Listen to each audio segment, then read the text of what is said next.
Bismillahirrahmanirrahim. Assalamualaikum warahmatullahi wabarakatuh. Waalaikumsalam warahmatullahi wabarakatuh.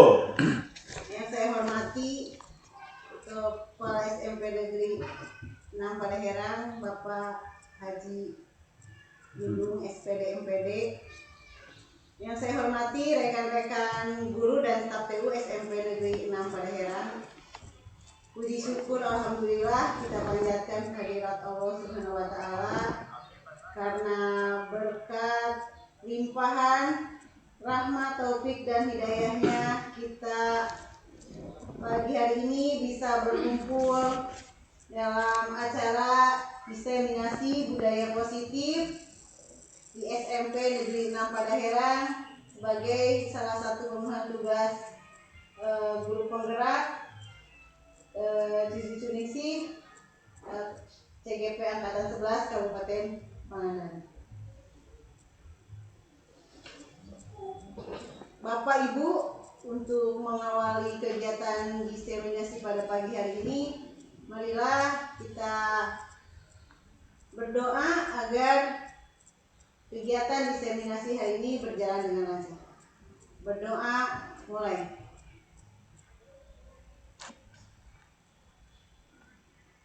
Selesai. Terima kasih Bapak Ibu. Untuk mempersingkat waktu, kita langsung ke acara inti. Jadi hari ini saya akan menyampaikan diseminasi budaya positif. Sebelumnya pernah mendengar kata budaya positif? Ya, pernah.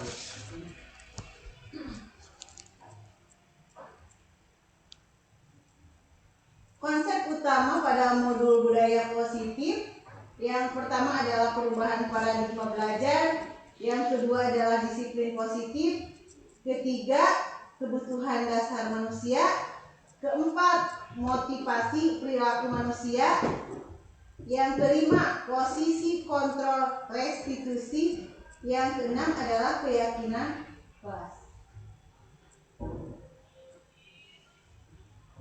Menurut Ki Hajar Dewantara bahwa tujuan pendidikan yaitu menuntun segala kodrat yang ada pada anak-anak agar mereka dapat mencapai keselamatan dan kebahagiaan yang setinggi-tingginya baik sebagai manusia maupun sebagai anggota masyarakat. Oleh sebab itu, pendidik itu hanya dapat menuntun tumbuh atau hidupnya kekuatan kodrat yang ada pada anak-anak agar dapat memperbaiki lakunya, bukan dasarnya, hidup dan tumbuhnya kekuatan kodrat anak. Budaya positif di sekolah yaitu nilai-nilai dan kebiasaan-kebiasaan di sekolah yang berpihak pada peserta didik agar mereka dapat berkembang menjadi pribadi yang kritis, penuh hormat dan tanggung jawab. Pada perubahan paradigma itu untuk membangun budaya yang positif, sekolah perlu menyediakan lingkungan yang positif. Ulangi lagi ya. Untuk membangun budaya yang positif, sekolah perlu menyediakan lingkungan yang positif, aman dan nyaman agar murid-murid mampu berpikir, bertindak dan mencipta dengan merdeka, mandiri dan bertanggung jawab. Lazimnya disiplin dikaitkan dengan kontrol. Dalam hal ini kontrol guru dalam menghadapi murid.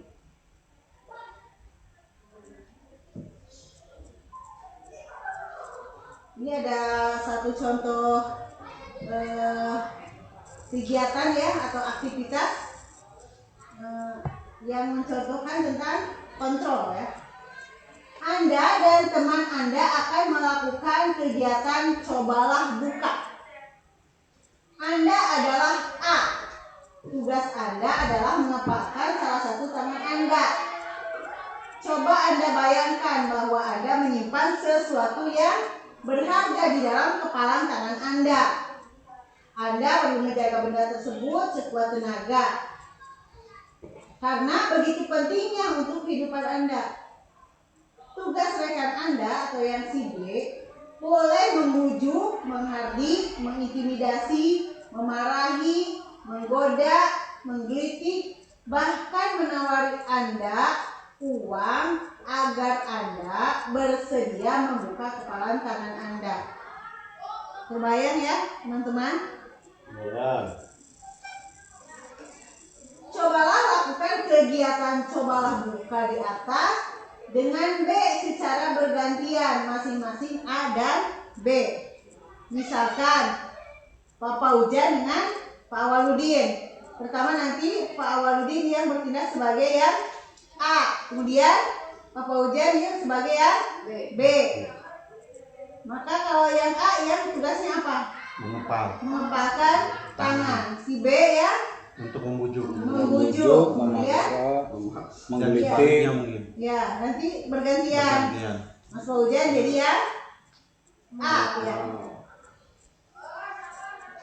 Cobalah lakukan kegiatan cobalah buka di atas dengan B secara bergantian, masing-masing A dan B memiliki waktu 30 detik saja. Sesudah itu, diskusikan kegiatan ini dan coba jawab pertanyaan-pertanyaan di bawah ini secara mandiri dan diskusikan kembali dengan rekan B. Bandingkan jawaban Anda, apakah berbeda atau sama? Bila mana berbeda, kira-kira mengapa? Pertanyaan yang pertama untuk diskusinya, apakah Anda atau B membuka kepalan tangan Anda? Mengapa alasan Anda atau B membuka kepalan tangan? Kemudian yang kedua, apakah Anda menutup kepalan tangan Anda? Mengapa? Alasannya kenapa menutup kepalan tangan? Kemudian yang ketiga, dalam kegiatan ini sesungguhnya siapa yang memegang kendali atau kontrol untuk membuka atau menutup kepalan tangan ya? Coba Pak Awaludin yang nggak mau tetap kalau diancam nggak mau juga nggak takut nggak dikasih uang nggak mau. Memang punya uang berapa kalian? ya banyak Tetap nggak mau. udah diajar kalau nggak mau ya udah sekarang bergantian. Coba kesini kan, coba buka nggak mau sebentar aja, lihat apa yang di dalam kepala ini. Coba ada apanya ini? yang borong harga Dikasih uang digantilah dengan uang lah, atau ditraktir nanti dibeliin helikopter juga gitu kan? Enggak juga, tetap gitu kan? Mau lah, mungkin lah. Ini sebentar aja, lihat cuman berapa detik kok. Oh gitu? Enggak kalau begitu ya. Oke, terima kasih.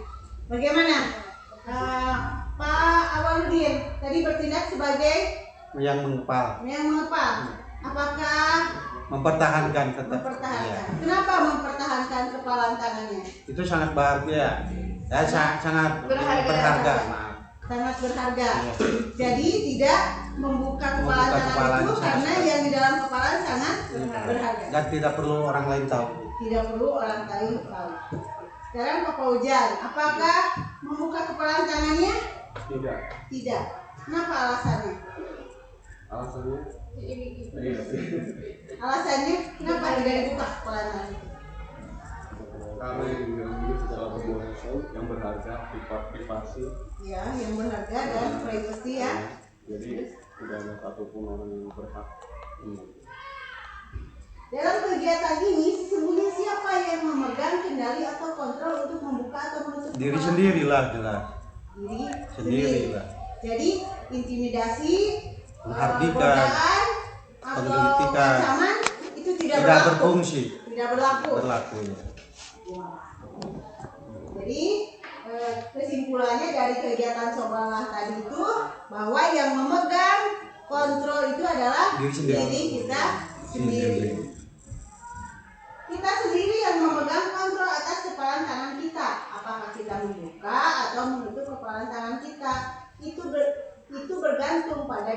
kita masing-masing sesuai dengan Kebutuhan. kebutuhan dasar saat itu. Tadi kan kebutuhan dasarnya apa? Apa? Privasi ya, privasi ya. Dan dianggap barang tersebut sangat berharga. Perubahan paradigma teori kontrol atau ilusi kontrol. Yang pertama, ilusi guru mengontrol murid. Yang kedua, ilusi bahwa kritik dan membuat orang merasa bersalah dapat menguatkan karakter. Ilusi bahwa semua penguatan positif, efektif, dan bermanfaat. Ilusi bahwa orang-orang dewasa memiliki hak untuk memaksa.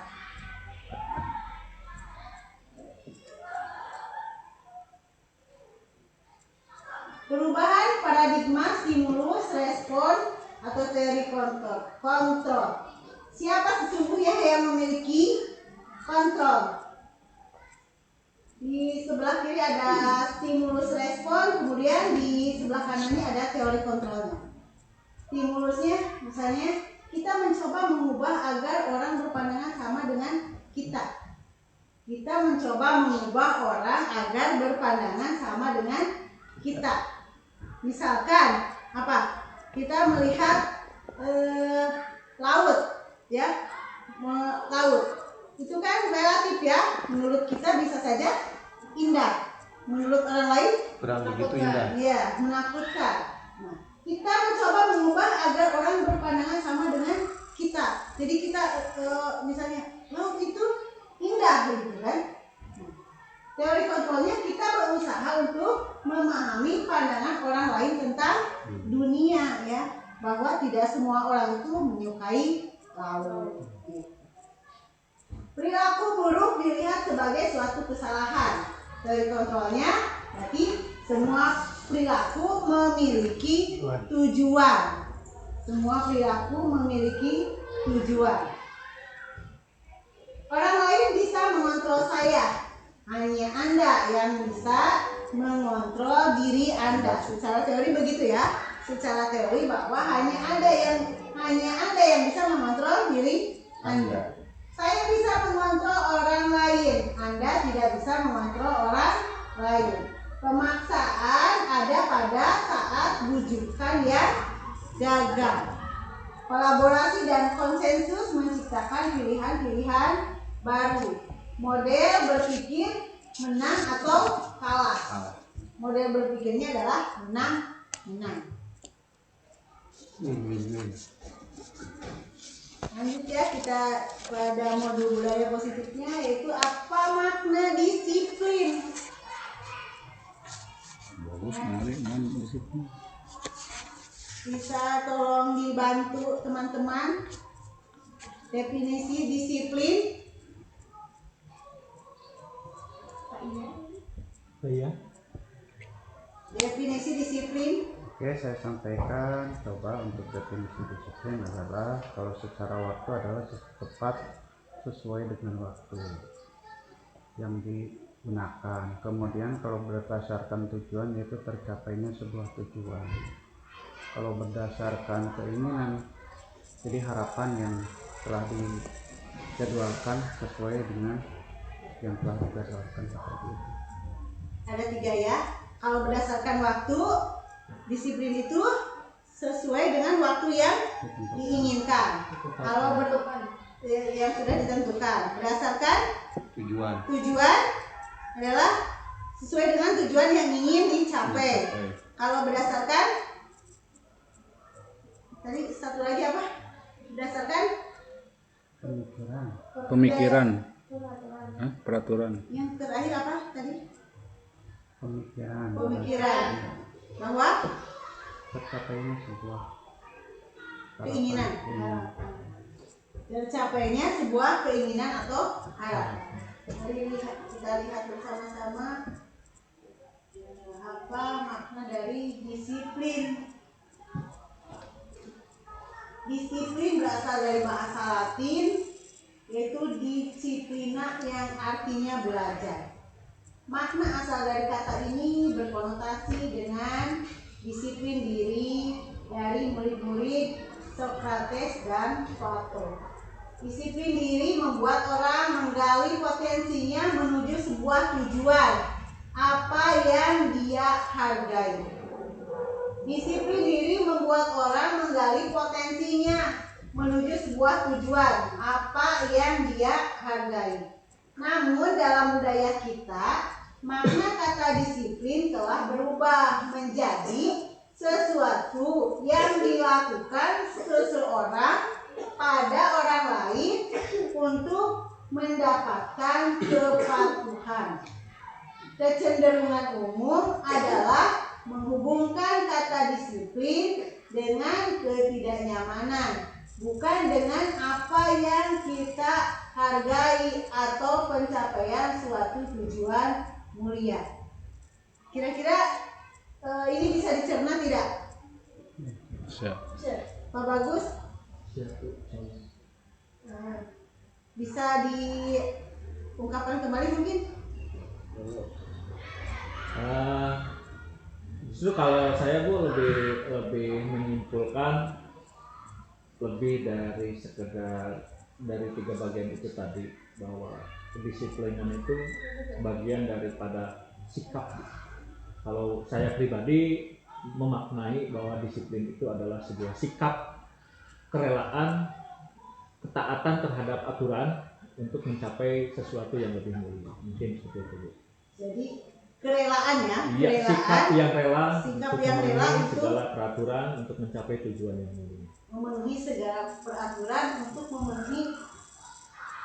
mencapai tujuan yang Betul. mulia. Terima kasih Pak Bagus, sangat luar biasa sekali ya. Nah, tapi kan di sini paradigma yang berubah itu bahwa disiplin itu dianggapnya kalau kita mematuhi peraturan. Ya, kalau yang berkembang sekarang ini ya, walaupun pada sesungguhnya disiplin itu adalah apa tadi? Disiplin adalah yang dilakukan seorang ya, untuk mendapatkan kepatuhan. untuk mendapatkan kepatuhan itu ya, yang paradigma yang berkembang di kita ya. Budaya. Budaya yang berkembang sekarang. Disiplin adalah kemampuan memerintah diri sendiri dalam mengontrol dan menguasai diri untuk memilih tindakan yang mengacu pada nilai-nilai yang kita hargai dengan penuh tanggung jawab tanpa perintah orang lain. Ya. Jadi disiplin itu hubungannya tidak karena ada yang menyuruh atau memerintah, tetapi disiplin itu berhubungannya dengan kontrol diri, ya. Bahwa disiplin adalah kemampuan memerintahkan diri sendiri dalam mengontrol dan menguasai diri untuk memilih tindakan yang mengacu pada nilai-nilai yang kita hargai dengan tanggung jawab. Seperti itu ya. Maksud dari nilai-nilai yang kita hargai adalah nilai-nilai kebajikan, sifat-sifat positif manusia yang merupakan tujuan mulia yang ingin dicapai setiap individu. Nilai-nilai kebajikan yang ingin dicapai oleh setiap anak Indonesia kita kenal ya dengan Profil pelajar Pancasila. Pak Dewa, profil pelajar Pancasila diantaranya beriman, bertakwa kepada Tuhan Yang Maha Esa, dan berakhlak mulia. beriman, bertakwa kepada Tuhan Yang Maha Esa, dan berakhlak mulia, Mandiri, bernalar kritis, berkebinekaan global, bergotong royong, dan kreatif. ya. Jadi ada biasanya ada lagu apa? Profil pelajar Pancasila ya.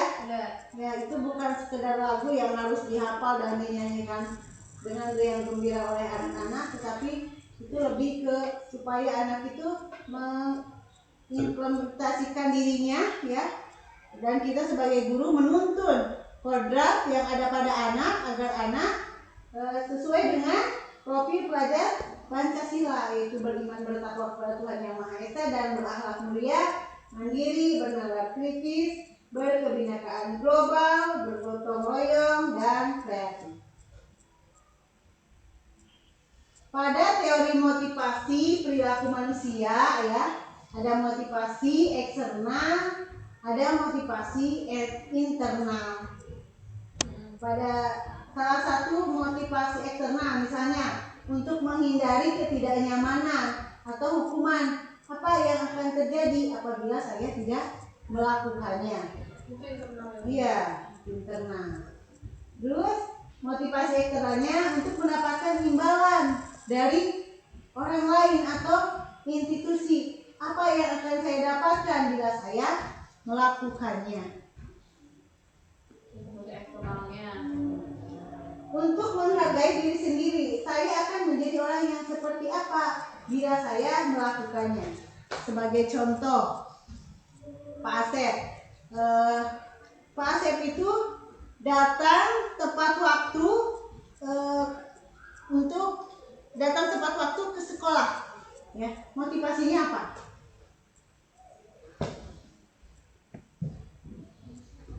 Kalau datang tepat waktu ke sekolah, motivasinya apa? Kedisiplinan waktu. Kedisiplinan Waktu. waktu. Itu motivasi dari eksternal atau internal? Eksternal. Internal. Bisa eksternal, bisa internal. Ada intervensi dari pihak yang lain ataupun dari diri sendiri datangnya itu. Iya, jadi Kedua-duanya pun Bisa terjadi.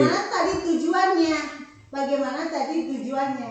Kalau misalnya datang pagi-pagi itu karena ingin mendapatkan ujian itu ya, berarti itu motivasinya eksternal. Kalau bahwa datang pagi-pagi tepat waktu ke sekolah itu karena bentuk tanggung jawab, Itu ya, internal. maka itu adalah motivasi Internal. ya. Baik, sebelum kita masuk ini sudah ada yang mulai helai-helai ya. menguap. Kita ice breaking dulu ya teman-teman. Iya. Ice breaking.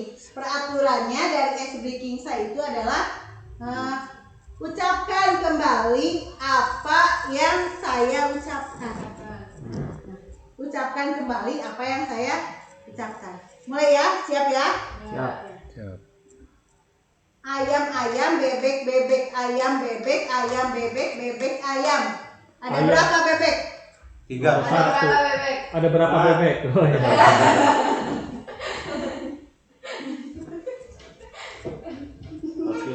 Ulangi ya. Ulangi ya. Ulangi ya. Siap. Ayam ayam bebek bebek bebek bebek ayam ayam ayam bebek bebek ayam bebek bebek ayam ayam. Berapa kali bebek? Berapa kali bebek? Terima kasih ya. Sudah mulai konsen lagi. Kita lanjutkan ya. Kebutuhan dasar manusia. Dari Maslow. Ya. Luar biasa Bapak ya. Ini kebutuhan dasar manusia, bahwa ada berapa kebutuhan dasar manusia? 5 dengan survival. Pertama, Cinta kasih. cinta kasih atau melalui kelima, kesenangan, kebebasan, Penguasaan, dan survival. What is the meaning of the survival? bertahan hidup. Bertahan hidup ya. Realitas atau kebutuhan kita berbeda. Kita berusaha memahami pandangan orang lain tentang dunia. Setiap orang memiliki gambaran yang berbeda. Untuk materi selanjutnya ini bahwa kita harus ingat dulu ini kebutuhan dasar manusia. Ada 5. Patut diingat ya, apa? 5, cinta kasih, Kesenangan, kesenangan, kebebasan, penguasaan, dan bertahan hidup. bertahan hidup. Ibu Ani, guru kelas 5 di SD Pelita Hati, sedang bingung menghadapi ulas salah satu murid di kelasnya, yaitu Agus. Agus. Beberapa anak telah datang dan mengeluhkan Agus yang seringkali meminta bekal makan siang mereka dengan paksa. Jika Anda menghadapi situasi seperti Ibu Ani, apa yang akan Anda lakukan? Menurut Anda, kira-kira apa alasan Agus melakukan hal itu? Sebelum ke slide berikutnya. Apa yang akan dilakukan kalau Ya, Bapak Ibu dilihat sebagai dari Bu Ani? berdasarkan kebutuhan hidup ya tadi ada besar kemungkinan ada 5 hal yang menjadi latar belakang Agus melakukan hal itu. Ada yang bertahan hidup, kemudian ingin ada pengakuan, kebebasan, kesenangan, atau ingin cinta kasih seperti itu Bu mungkin. Luar biasa Pak Galis. Betul sekali. Ya. Kalau dilihat dari kronologisnya, ini kemungkinan ada alasan Agus itu adalah sesuai dengan Dasar 5 kebutuhan. kebutuhan dasar. Kita lihat. Dalam konteks penerapan disiplin positif, Ibu Ani sebaiknya mencari tahu alasan Agus melakukan tindakan tersebut agar mengetahui kebutuhan mana yang sedang berusaha dipenuhi Agus. Itu sekali ya yang diungkapkan oleh Pak Bagus tadi. Apabila jawaban Agus karena ia lapar dan orang tuanya tidak membawakannya bekal makan siang, kebutuhannya adalah untuk bertahan hidup. Apabila jawaban Agus karena ia senang temannya jadi memperhatikan dia, caper lah ya istilahnya ya, caper dari perhatian, maka kebutuhannya adalah cinta kasih dan sayang atau kebutuhan untuk diterima, diakui gitu ya. Kemudian apabila jawaban Agus adalah dia merasa hebat karena temannya jadi takut dan menuruti keinginannya, kebutuhannya adalah penguasaan atau pengakuan atas kemampuannya. Apabila jawaban Agus karena dia merasa bosan dengan bekal yang dibawakan ibunya karena selalu membawakan bekal yang sama, kebutuhannya adalah kebebasan atau kebutuhan akan pilihan. Apabila jawaban Agus adalah karena iseng saja dan dia menikmati ekspresi wajah temannya yang kesal karena diambil makanannya, maka kebutuhannya adalah kesenangan. Jadi Bapak Ibu untuk menghadapi situasi di anak itu sebaiknya kita observasi dulu. Ya, menanyakan Berdasarkan kebutuhan dasarnya. Ya, betul. Tadi setelah kita mengetahui kebutuhan dasar ya, kebutuhan dasar dari anak didik kita, maka sekarang kita yang harus menjadi kontrol. Iya, menjadi kontrol bagi anak. Dalam hal ini guru itu mempunyai 5 posisi kontrol ya. Yang pertama adalah sebagai penghukum, yang kedua sebagai pembuat merasa bersalah, yang ketiga adalah teman, pemantau, dan manajer. Yang dimaksud dengan pembuat merasa bersalah, jadi kalimat-kalimat kita, kata-kata itu yang nantinya akan si anak merasa bersalah, memberikan efek psikologis bersalah ya Bu ya. Ya, jadi anak itu akan merasa bersalah. Kalau anak sudah merasa bersalah, apa nantinya? Minta maaf. Iya. Harusnya. Anak akan dengan sukarela meminta maaf. Lagi-lagi ya, bahwa 5 posisi kontrol guru adalah 1 sebagai penghukum, 2 pembuat merasa bersalah, 3 adalah sebagai teman, 4 sebagai pemantau, 5 sebagai manajer. Hal sebagai manajer? Sebagai manajer? Mungkin bisa ditambahkan?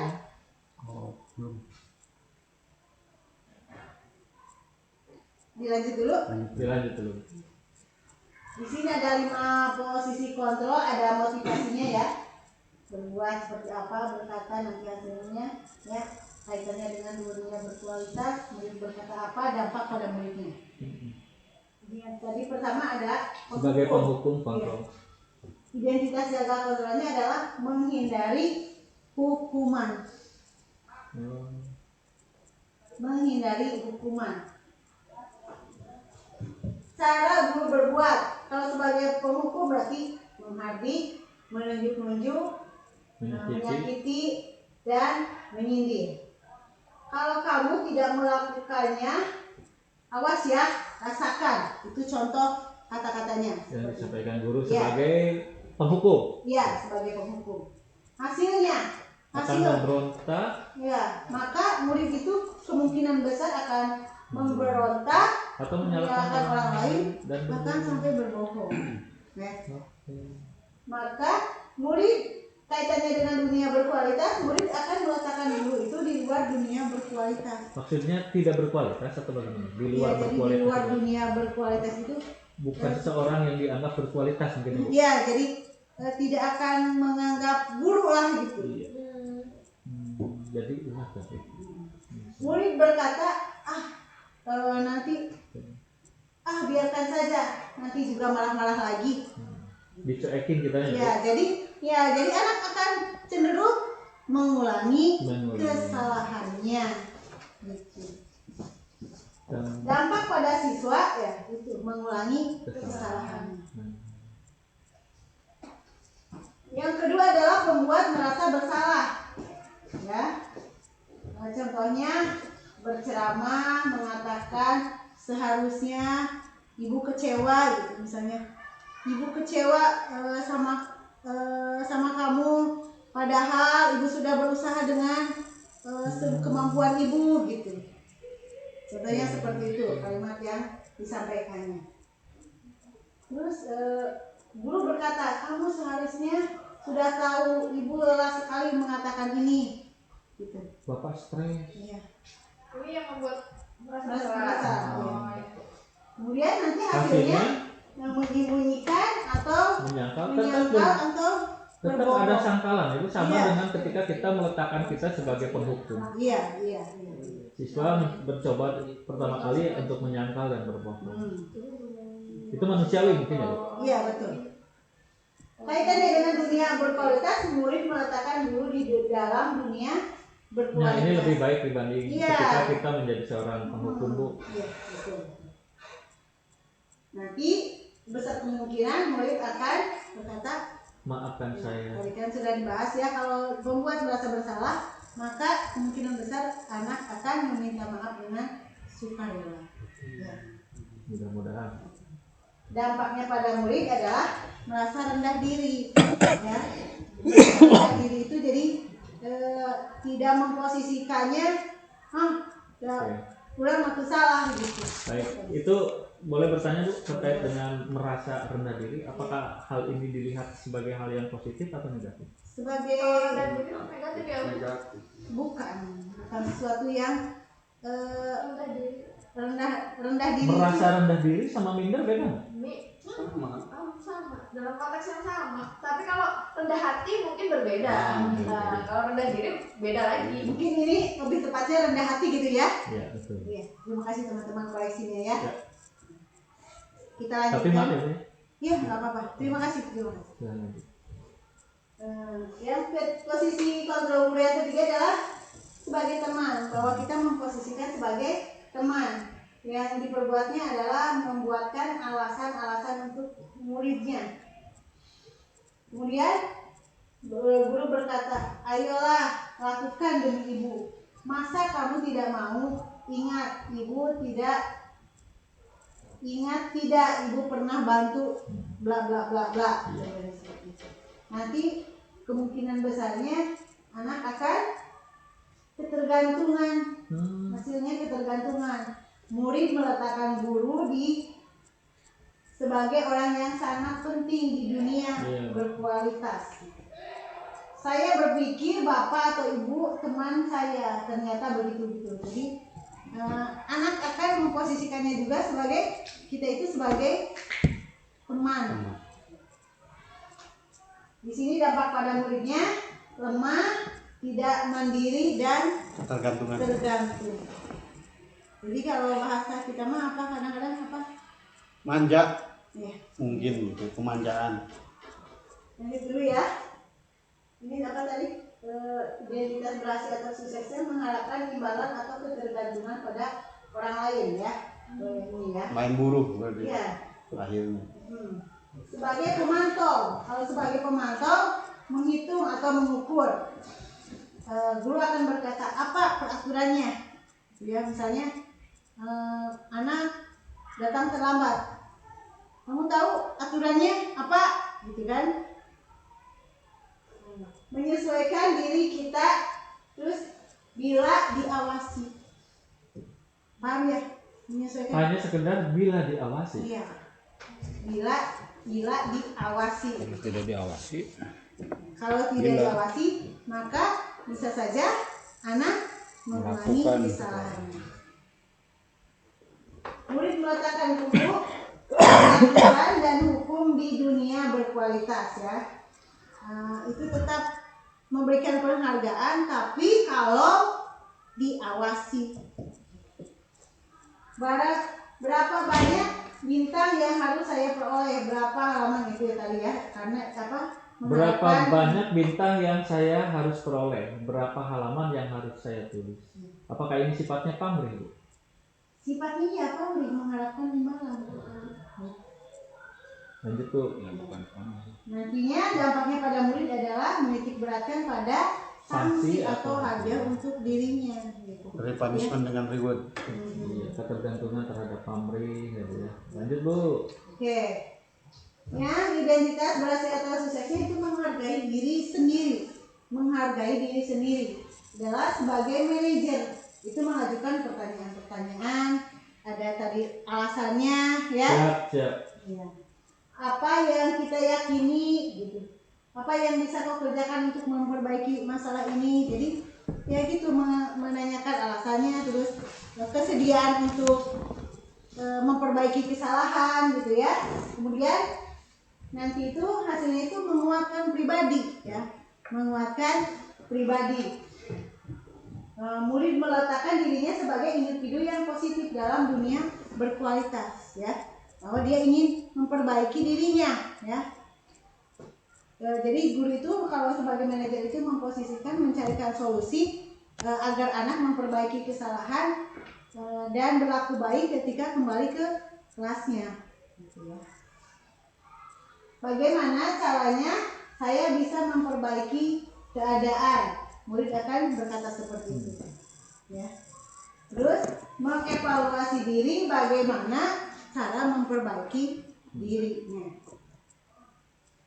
Sebetulnya itu sudah saya buatkan di segitiga restitusi ya. Siap. Bu, sebentar Bu, sebelum lanjut ke materi selanjutnya saya ingin sedikit ikut menyimpulkan, kemudian ada statement sedikit terkait dengan materi 5 posisi kontrol guru terhadap kasus-kasus yang terjadi pada anak. Jika melihat dari keseluruhan kita sebagai penghukum, pembuat merasa bersalah, teman, pemantau, manajer, saya melihat di sisi manajer lah yang lebih baik. Tapi apakah benar kita harus selalu menjadi seorang manajer dalam mengkontrol kasus-kasus yang terjadi di lapangan? Kadang-kadang kita juga butuh memposisikan diri kita terhadap ini sebagai teman, sebagai pemantau, juga sebagai penghukum. Apakah ini boleh diunik di dalam penggunaannya? Jadi di kasus tertentu saya lebih tepat menjadi seorang penghukum misalnya, atau di kasus tertentu saya lebih tepatnya menjadi seorang teman atau pemantau. Seperti itu, silakan. Siap, terima kasih Pak Bagus.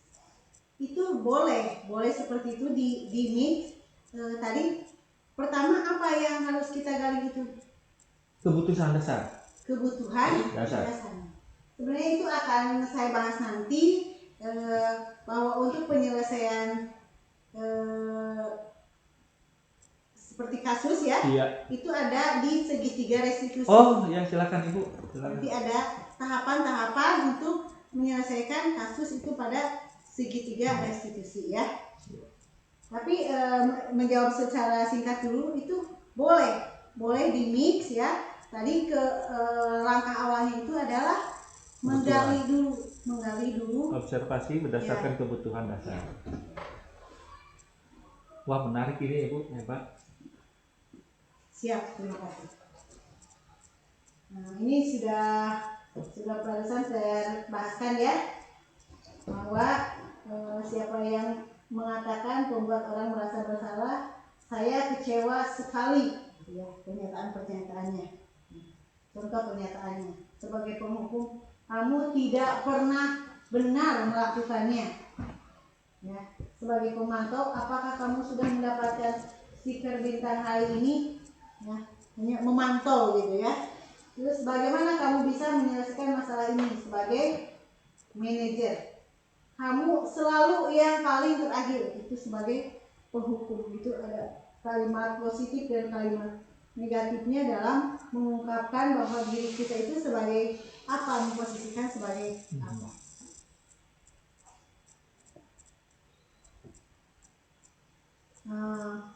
Lanjut ya. Ini tentang destinasi kita kali ini adalah tentang budaya positif ya, bahwa budaya positif itu bisa terbentuk dari kebiasaan-kebiasaan ya. Pertama kita dari kelas itu peraturan kelas ya, kemudian ada keyakinan kelas.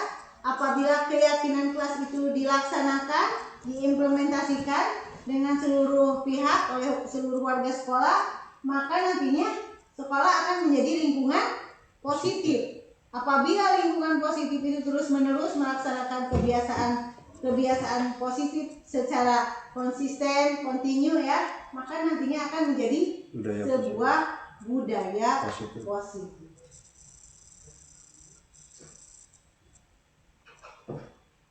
Keyakinan kelas adalah nilai-nilai kebajikan atau prinsip-prinsip universal yang disepakati bersama secara universal, lepas dari latar belakang suku, negara, bahasa maupun agama. Menurut dosen, suatu keyakinan akan lebih memotivasi seseorang dari dalam atau intrinsik.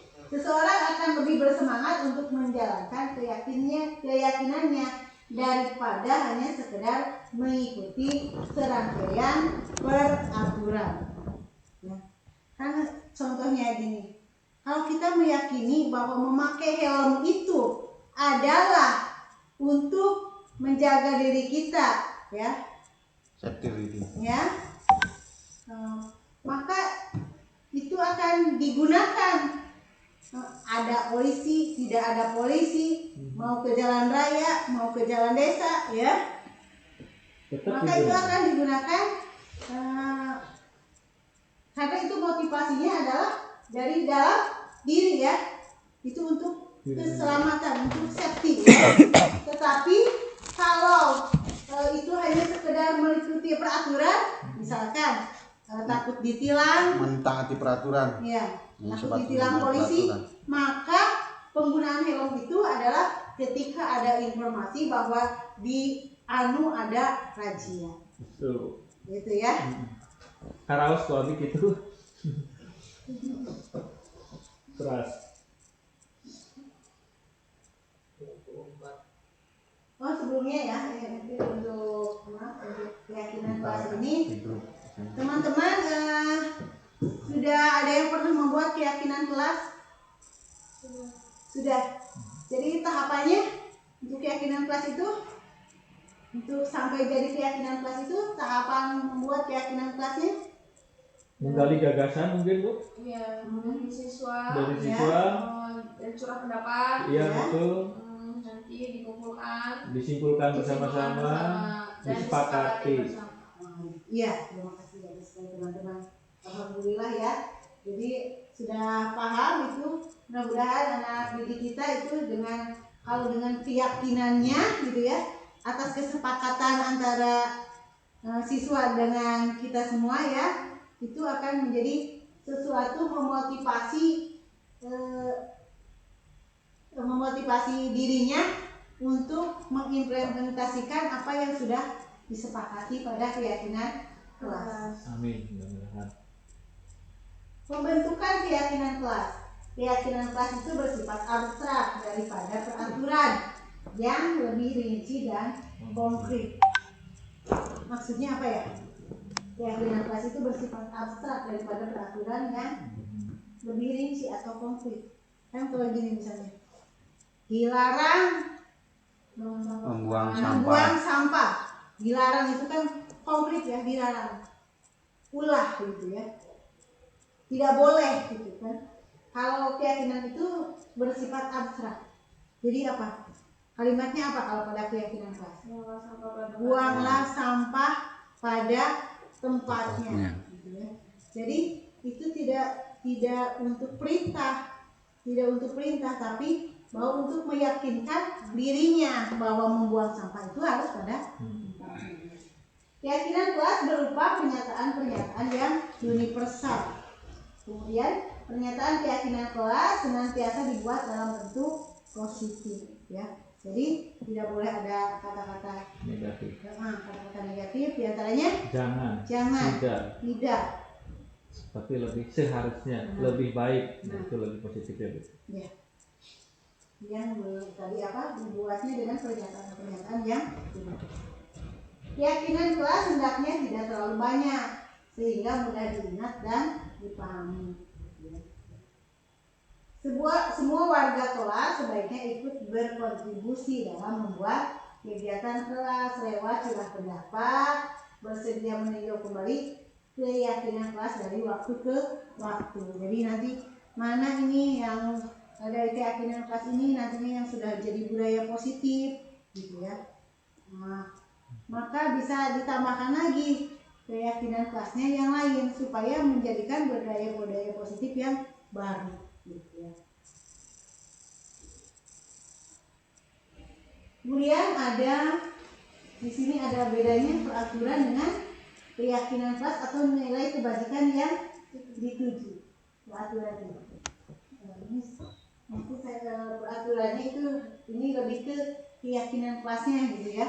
Keyakinan kelasnya. Selalu kembalikan buku ke tempatnya. Maka nilai kebajikannya adalah tanggung jawab. Dilarang mengganggu orang lain. Maka nilai kebajikannya adalah menghormati orang lain dan diri sendiri. Hadir di sekolah 15 menit sebelum pembelajaran. Nilai kebajikannya menghormati orang lain, komitmen pada tujuan. Dilarang melakukan kekerasan, keselamatan atau menghormati orang lain. Dilarang menggunakan narkoba. Nilai kebajikannya adalah kesehatan, bergantian atau menunggu giliran. Nilai kebajikannya menghormati orang lain atau kesabaran. Gunakan masker. Nilai kebajikannya adalah kesehatan, keselamatan. Jangan berlari di kelas atau koridor. Nilai kebajikannya adalah untuk keselamatan dan keamanan anak. Ini tadi saya sudah membuat keyakinan kelas ya di kelas 7. Pertama saya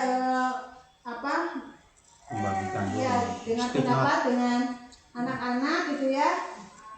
Mereka berkontribusi menuliskan apa yang menjadi keinginannya ya, menjadi keyakinannya pada kertas post-it, kemudian saya tempelkan di depan. Dan setelah kalimat-kalimat ini dibahas lebih lanjut untuk menjadi kalimat positif ya yang bermakna universal, maka disimpulkannya kesepakatan kelasnya atau keyakinan kelasnya adalah 1. Hadir di kelas tepat waktu, 2. mengikuti pembelajaran dengan tertib, 3. berbicara dengan santun, 4. menjaga kebersihan kelas, 5. saling menghormati. Dengan nilai kebajikannya, kalau hadir di kelas tepat waktu,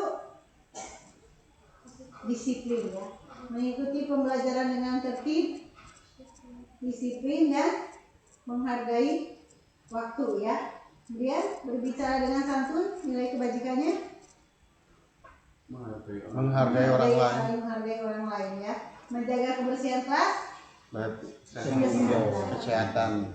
saling menghormati, Menghargai. Itu nilai kebajikan yang diinginkan dari kesepakatan kelas atau keyakinan kelasnya. Ini yang tadi dari kasus Ibu Ani ya, tadi yang dicontohkan, atau dari 5 posisi kontrol, bahwa tadi ada 5 posisi kontrol itu: 1 sebagai Hukum, membuat merasa bersalah, 3 teman, sebagai teman, pemantau, memantau, terus manajer. manajer. Maka pada segitiga restitusi ini adalah proses menciptakan kondisi bagi murid untuk memperbaiki kesalahan mereka, sehingga mereka bisa kembali pada kelompok mereka dengan karakter yang lebih kuat. Nah, di sini kita pada segitiga restitusi itu ya, dari pernyataan-pernyataan tadi ya, pernyataan kita kepada anak, maka kita akan menentukan bahwa kita itu posisi kontrolnya sebagai apa. betul. Ya.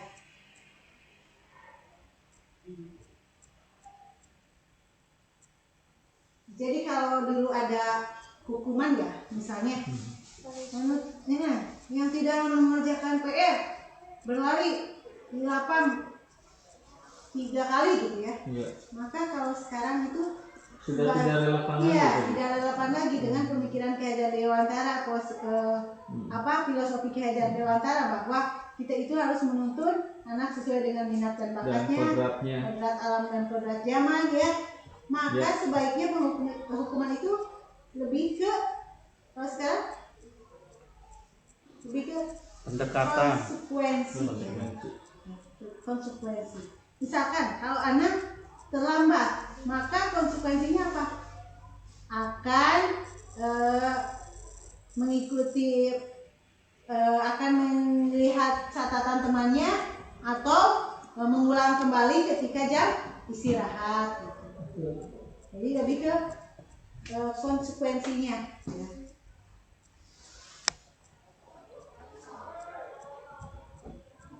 Ini sudah dijelaskan. Melalui segitiga restitusi, guru dapat membantu murid menjadi lebih memiliki tujuan, disiplin positif, serta memulihkan dirinya setelah berbuat salah. Kemudian membantu murid untuk jujur pada diri sendiri dan mengevaluasi dampak dari kesalahan yang dilakukan. Kemudian memberikan penawaran, bukan paksaan. Ini pada segitiga restitusi itu ya, ada 3 tahapan. Pertama adalah menstabilkan identitas. Itu setiap orang pasti pernah melakukan kesalahan. Kamu bukan satu-satunya yang pernah melakukan kesalahan ini ya. Jadi misalkan tadi tuh ketika anak terlambat ya. Setiap orang pernah terlambat. Iya, Kamu bukan pernah satu-satunya yang terlambat hari ini. Bukan begitu konsepnya. Kamu bukan satu-satunya yang pernah melakukan ini. Iya gitu.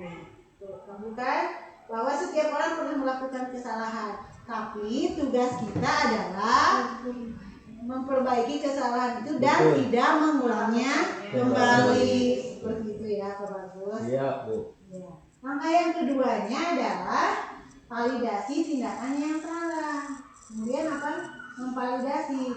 Kamu tentu punya alasan mengapa melakukan itu. Kan? Terus adakah cara yang lebih efektif untuk mendapatkan apa yang kamu butuhkan? Tadi misalnya ketika Agus itu ya, dia makanan temannya dengan paksa, apa yang cara efektifnya ketika Agus membutuhkan makanan gitu kan? Cara yang lebih bagusnya seperti apa? Maka adalah dengan meminta izin baik-baik kepada temannya, berkomunikasi lah. Kemudian yang ketiga, langkah pada segitiga restitusi itu adalah menanyakan keyakinan. Tadi kan kalau ada keyakinan kelas itu ya, menanyakan keyakinan kelas apa yang sudah dilanggarnya gitu. Terus menanyakan ketika keyakinan kelas itu penting tidak buat dirinya gitu ya. Nilai-nilai apa yang telah kita sepakati, kamu ingin menjadi seperti apa namanya, ditanyakan juga. bagaimana cara kamu memperbaiki kesalahan yang sudah diperbuat gitu ya. Tahapan segitiga restitusi itu satu kali sudah sekilas ya, bahwa yang pertama adalah menstabilkan identitas. Itu berbuat salah itu tidak apa-apa ya. Yang menjadi kewajiban kita itu adalah memperbaiki kesalahan dan tidak mengulanginya. Tidak ada manusia yang sempurna. Saya juga pernah melakukan kesalahan seperti itu gitu ya. Jadi kan anak itu menjadi stabil emosinya kalau gitu. Tapi kan saya saja nih yang pernah bersalah gitu ya. Tapi nanti di akhir itu memberikan solusi bahwa bagaimana untuk memperbaiki kesalahan yang sudah dibuat. Kita bisa menyelesaikan ini. Bapak atau ibu tidak tertarik mencari siapa yang salah, tapi bapak ibu ingin mencari solusi dari permasalahan ini. Anak-anak kan biasanya si itu bu gitu kan. Betul. Saling melempar. Ya. Kamu berhak merasa begitu. Misalkan kalau anak marah karena pekerjaannya dicontek, maka kita juga gitu. Kamu berhak marah. Kamu berhak kecewa karena pekerjaannya dicontek gitu kan. Tapi nanti kita akan memvalidasi dari masalah tersebut.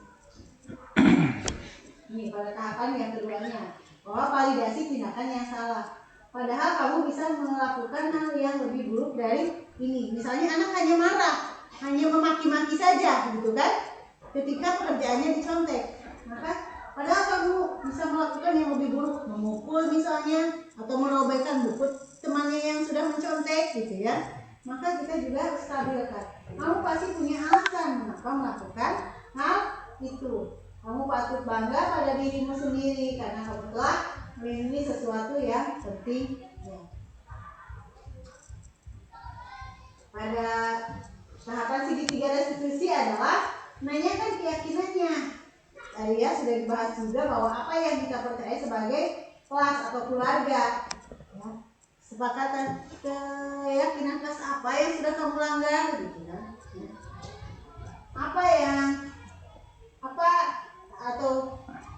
Atau misalnya apakah mencontek itu sudah sesuai dengan keyakinan kelas kita gitu kan. Nanti kita akan bertanya seperti itu kepada anak. Apakah terlambat itu sudah sesuai dengan keyakinan kelas kita? Apa yang menjadi bayangan kita tentang kelas yang ideal? Tidak bu, misalkan anak seperti itu. Kalau menurut kamu, apakah disiplin itu penting? Ya penting bu. Kalau menurut kamu penting, apa yang harus kamu lakukan? Saya akan tidur lebih cepat atau bangun lebih pagi, gitu. tidak begadang pada malam hari agar tidak terlambat lagi ke sekolah. Maka nanti kita akan menjawabnya, kamu sudah menemukan solusinya, gitu. Maka anak akan kembali ke kelas dengan kondisi yang lebih baik ya, tidak merasa dihukum ya, tetapi meyakinkan dirinya bahwa tidak akan datang terlambat lagi. Oke, thank you. Alhamdulillah. Terima kasih teman-teman. Sama-sama Ibu, luar biasa. Dan Bapak, salam dan bahagia Bapak Ibu guru hebat ya. Sebelum diakhiri mungkin ada sepatah dua patah kata sebagai umpan balik kegiatan hari ini teman-teman. Dari Pak Yan, Sampaikan. dari Bu Epa, ya boleh. Ibu, terima kasih untuk materinya, sangat berbobot sekali ya, luar biasa ya Bapak Ibu. Dari yang belum kita pahami secara detail, kita dibahas dengan sangat detail bersama-sama, diskusinya juga oke banget. Thank you. Siap. Luar Terima biasa. kasih Bu Epa. Tepuk tangan untuk kita semua ya. Selanjutnya mungkin dari rekan-rekan yang lain.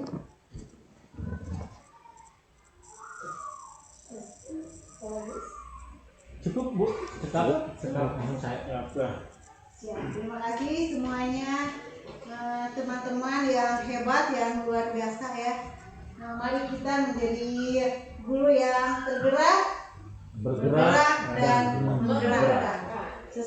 Sesuatu itu dimulai dari diri kita sendiri ya. Sesuatu itu dimulai dari diri kita sendiri. Mudah-mudahan kita menjadi teladan buat anak didik kita untuk menciptakan lingkungan yang positif dan menjadikan sekolah kita punya budaya yang positif.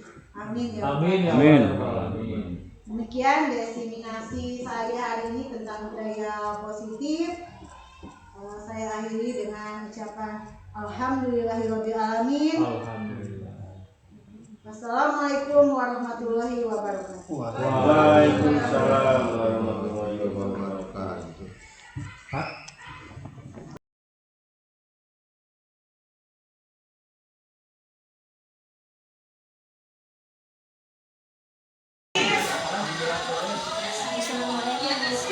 Waalaikumsalam warahmatullahi wabarakatuh.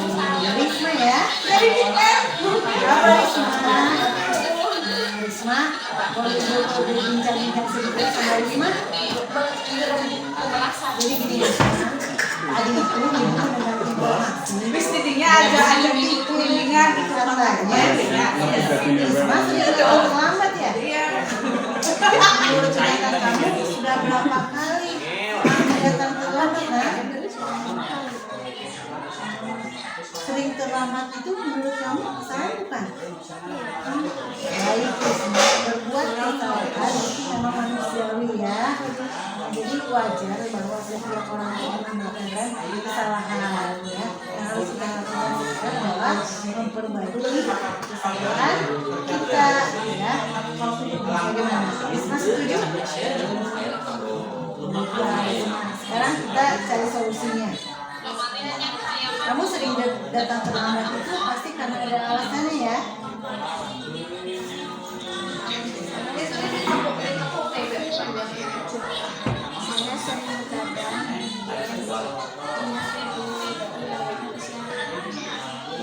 Kamu tahu dengan kelas yang sudah kita sepakati. Datang terlambat itu dengan kelas apa yang sudah kita sepakati? Datang terlambat ke sekolah sesuai dengan kelas tidak? Terus keyakinan kelas apa yang sudah kamu langgar? Menurut kamu disiplin itu penting tidak? Betul sekali Risma, menghargai waktu itu penting dan sangat bermanfaat buat kita.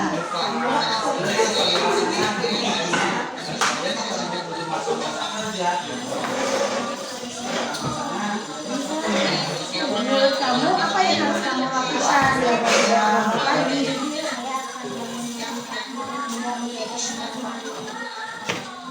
Baik Risma, kamu sudah menemukan solusinya dan ibu akan bekerja sama dengan orang tua kamu supaya kamu tidak datang terlambat lagi ke sekolah.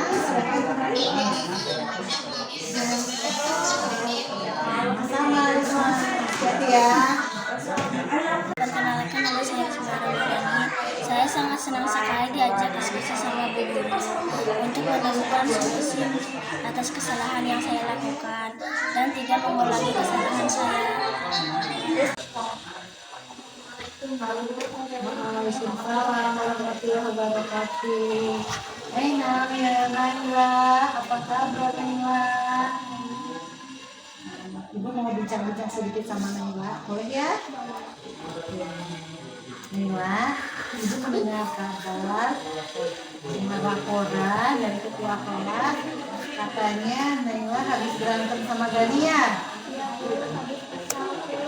Kenapa kamu kesal Naila? Oh begitu. Wajar tidak kamu marah dan kesal sama Gani. Kalau ibu ada di posisi kamu, juga ibu akan melakukan hal yang sama. Lalu apa yang kamu lakukan sama Gani, Naila? Saya marah-marah Bu dan saya tidak sadar saya menganggap hujannya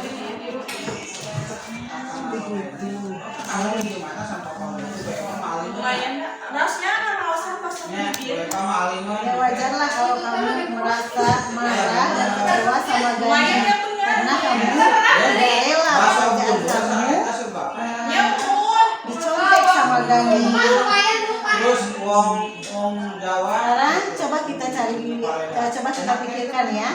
Menurut kamu tindakan marah-marah sampai mengumpulkan sudah sesuai dengan keyakinan kelas tidak? Menurut kamu keyakinan kelas apa yang sudah kamu langgar?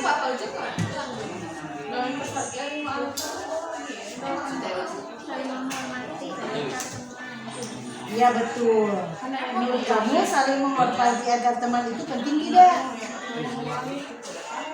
Baik, kalau menurut kamu itu penting, keyakinan kelas seperti apa yang harus kamu lakukan sekarang? Oke. Kamu bersedia Naila? Apa yang harus kamu lakukan untuk memperbaiki kesalahan kamu? Ya betul ya, tepat sekali tindakan kamu. Sekarang kamu boleh kembali ke kelas Naila. Ya, sama-sama.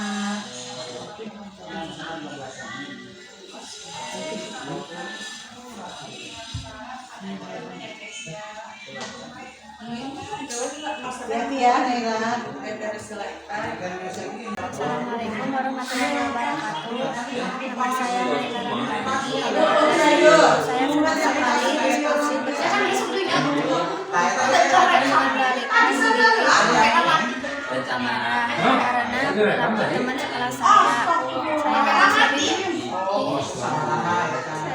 saya harus lebih banyak bersabar dan menghormati teman-teman.